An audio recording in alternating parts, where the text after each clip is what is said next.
Mark Rober has solved YouTube hooks. He's discovered a 6-second formula that works every time. But it took him years to figure it out because one invisible problem was sabotaging. And if Mark hadn't fixed it, the YouTube algorithm would have buried his channel. So what was this silent killer? And what did Mark find that changed everything? Well, the problem is hidden deep inside Mark's channel. See, back in the day, Mark only used one type of hook, and not very well either. Watch this and tell me if you feel any curiosity. So I remember reading a long time ago that people actually swerve more to hit turtles on the road than they would snakes. It turns out Mark was missing 2 more types of hooks. And once he mastered all 3, his videos consistently started hitting insane views. So what are these 3 hooks? And how does Mark weaponize them better than anyone else today? We'll look at all 3 hooks. Master 1 or 2 and you'll make better videos. But master all 3 and the next Mark Rober just might be you. Let's start with the first one, the visual hook, aka hooking a viewer through their eyes. Mark is top 3 creators on YouTube when it comes to making the perfect visual hook. But it's really easy to mess up. And when you do, viewers just click off. Just watch this. So this is an idea I've had for over a year now, where you could display some cool artwork to potentially tens of thousands of people in one night for really cheap. Mark is missing his visual hook here. I mean, he's talking about really cool artwork, but he's showing his face. There's no visual here to excite us. So how did he fix this? Well, now his videos start with the strongest visual hook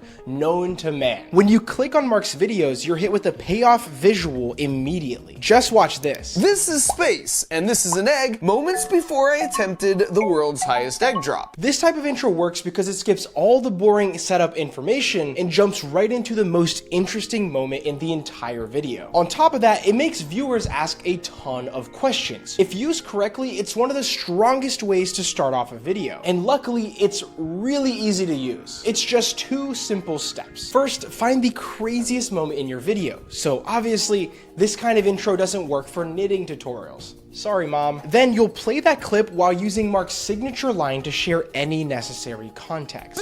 This is me. This is space. This is Jigsaw. You then transition to the main content of your video using a line like, "It all started when," or "But how did we get here?" And boom, a fire intro done in minutes. This entire formula depends on how good your payoff visual is, so be very careful. Only use this intro if you have a good one. Now, if you don't think this visual hook would work for your videos, just use one of Mark's other favorites. We have the remarkability hook, where you show something crazy on screen. This is the world's first ever actual pool of Jell-O. This is really powerful, but hard to do unless your video involves weird, strange, or really cool things. And Mark's second visual hook is this, cutting off clips right before the interesting bit happens.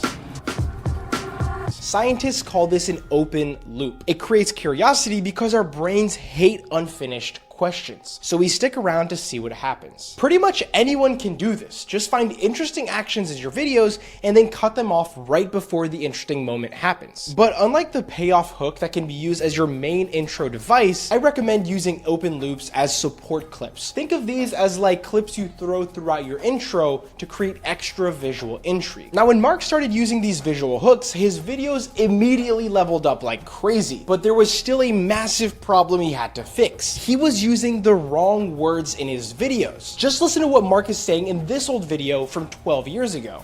So I remember reading a long time ago that people actually swerve more to hit turtles on the road than they would snakes. He's missing the second type of hook, the script hook. And the solution Mark found blew his channel up because the words you say in an intro are just like the words you say on a first date. So how's the weather been? Slap. You remind me of my mother. Slap. You say any of these things on a first date and you are never seeing that girl again. So Mark's newer videos hook us by scripting with effort. And while it may look simple, it's actually a very difficult engineering challenge to pull off. And by talking about clarity. As proof, if you Google Jell-O pool, you will either find bad CGI or a handful of videos of people who tried to do this, but it really didn't work out. These phrases work because they scream, "You've never seen this before," to the viewers. And our brains are wired to pay attention to new things. So all you need to do is find phrases that convey rarity and novelty. But if you're not sure that rarity and novelty are the right hooks for your channel, I made a list of a bunch of other other script hooks that Mark uses.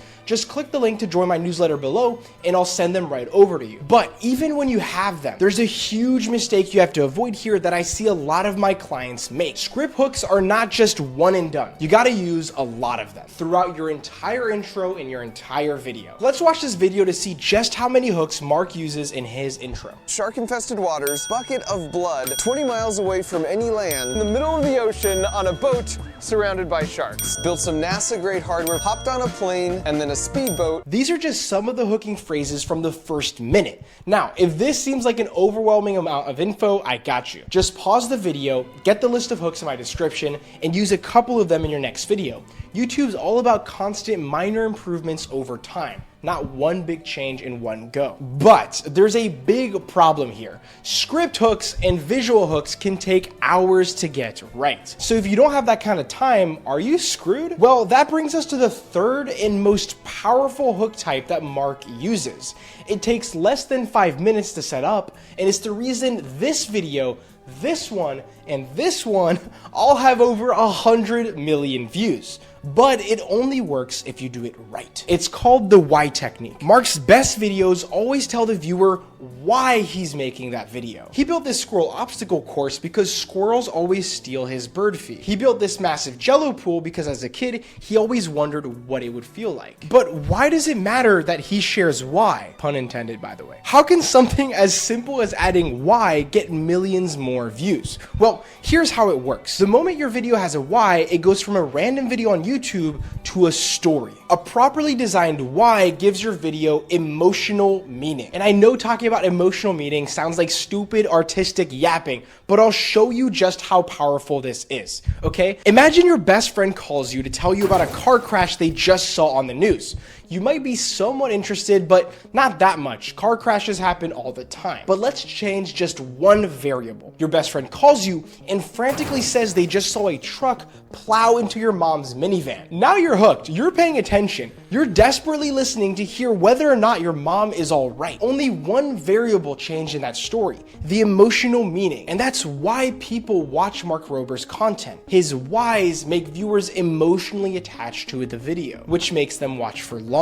Okay, you might be saying, great Marcus, that's cool, but how do we come up with great whys for our videos? What does a great why even look like? Well, I've noticed Mark tends to check these 3 boxes. Make it personal, make it relatable, and make it believable. The last one is by far the most important, but we'll get to that in a second. To make this even easier for you guys, just steal this why formula I came up with. It goes, I've always blank, so I did blank to blank. Here are some of Mark's videos that fit this formula. I've always wondered how smart octopi are, so I built an underwater maze to find out. I hate scammers, so I built a glitter bomb to prank them. I've always wondered what diving into Jello feels like, so I made a giant Jello pool to find out. Now, the success of your why depends on one thing. It needs to feel real. If it feels fake or forced, you're screwed. Because people don't get emotionally attached to things they don't believe. So stay away from shallow why mistakes like saying, I need to survive 24 hours. This phrase isn't great because there's no why.